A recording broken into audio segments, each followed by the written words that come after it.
கர்த்தர் உன்னை மண்ணில் இருந்து உண்டாக்கினார். அவரின் பிள்ளையாக உன்னை மூடி சூட்டினார். இதை பார்த்த அந்த விழுந்து போன தூதனுக்கோ உங்கள் பொறாமை பொங்குது. சுட்டு திரிகிறான் அந்த சாத்தான். உன்னை அவன் விழுங்க வகை தேடுகிறான். அவன் உன்னை விட பெரியவன், நானா கர்த்தரை விட சிறியவன். நீ தனியாக நிற்காத, கர்த்தரிடம் போய் நின்று கொள். உன்னை ஒரு பொறுத்தென்று நினைக்காது, கர்த்தரிடம் உன்னை தாட்டு, முற்றிலும் தாட்டு. கர்த்தரிடம் பெண்டாகி விடு.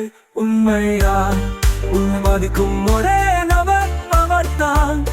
பல கோடி ஆபத்து உலகில் இருக்குது, அவர் கூட நீ இருந்தால் உன்னை எதுவும் அணுகாது. கர்த்தருக்கு உண்மையுள்ளவனாக நீ இரு.